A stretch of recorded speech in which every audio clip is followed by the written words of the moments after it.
a lot of times, I may seem like I'm being horribly legalistic here.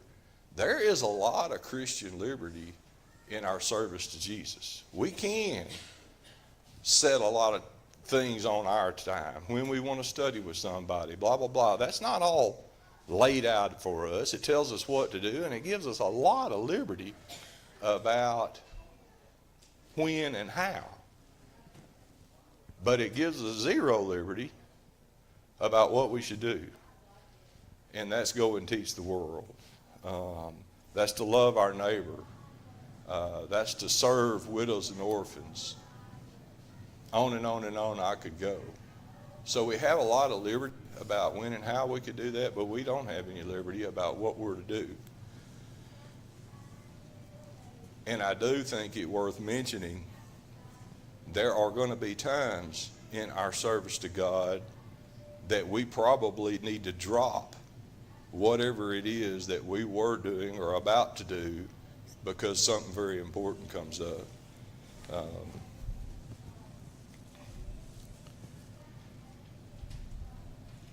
There's a limited surrender, a partial denial of self, a partial taking of our own cross, and a partial following of the Lord, apparently based on the Lord's response.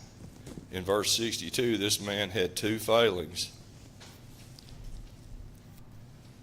First of all, he had not made a clean break with the past, else it would not have been such a big issue for him. He had not made a clean break with the past. So probably the majority of you in this room this morning were raised in the church. So you may not know a whole lot about having to make a clean break from your past. There are some of us in this room this morning that weren't raised in the church. We weren't raised in any kind of church. And there was some break from our past had to happen. And it's difficult. It's difficult. There are friends that are you're gonna miss, it's gonna grieve you. There are family that's gonna resent your decision to be a part of the Lord's church. Not in my case, or probably anybody else's in the room. There are probably people that have jobs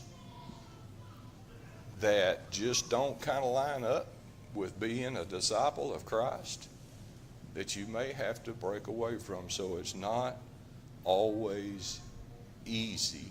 So we don't need to be too judgmental about that. There was a lack of obedience. He was not complying with the will of Jesus. Many want to pick and choose what they'll do when it comes to the area of discipleship. This can't be done. Now,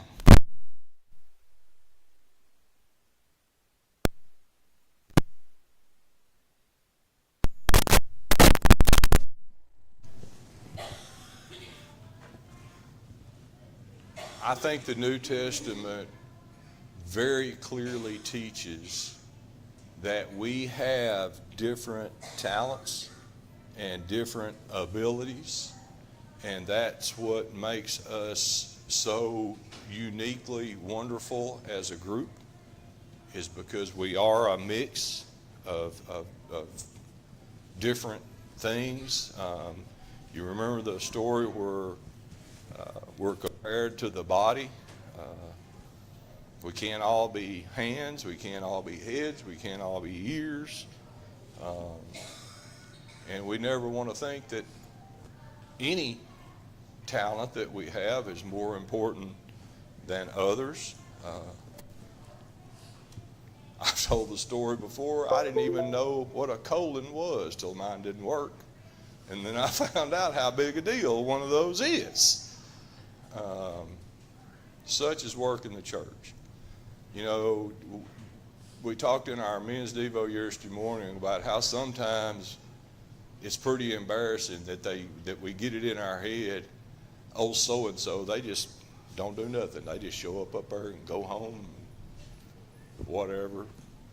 And then you find out later.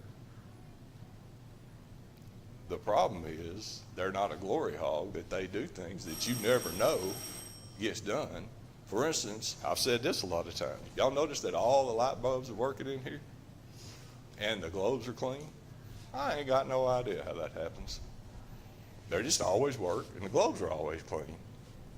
I truly don't know who does that. So somebody is doing that.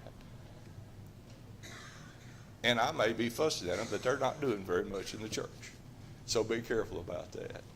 So, yes, ma'am. We need everybody. That is exactly right. We do, Miss Joe. I guess the world kind of places a high emphasis on the preachers and the song leaders and the elders or whatever. It's not any different. It's just service to God. If any of it's missing, we're going to fail. So everybody and what they do is very important.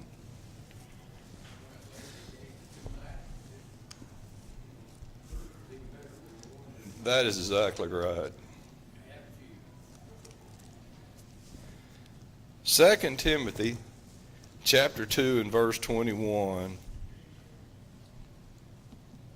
Therefore, if anyone cleanses himself from what is dishonorable, he will be a vessel for honorable use, set apart as holy, useful to the master of the house, ready for every good work.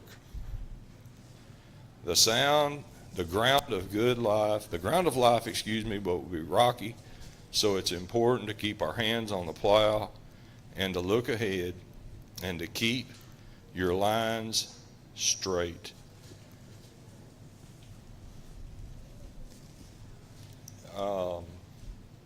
Once again, I think it would be very easy for you to take from this lesson that I could be very legalistic in what we're trying to teach here. Guys, Jesus just asked you to try. He wants us to walk in the light. A lot of liberty at what we can do, but it's got to be done.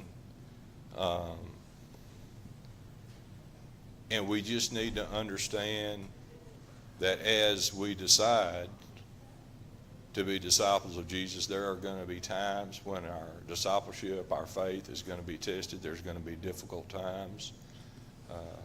We've seen that right here even since I've been serving as an elder. We've had some bad things come up, and it called for some decisions that could have very easily uprooted this church, but we didn't let that happen.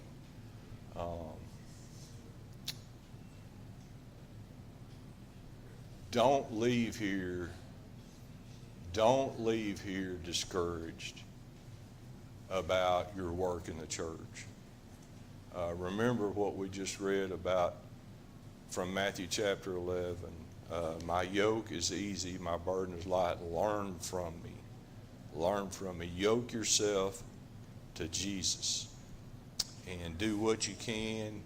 As you do that, your abilities are going to grow. You're going to run into more opportunities to serve. Always take comfort in the fact that the Bible tells us that God's not ever going to ask more of us than we're able to do, ever. Find your work, find your place, find your talent, find your ability, get in that lane, and serve our Lord together. If the Lord tarries until He comes, we'll see you next Sunday.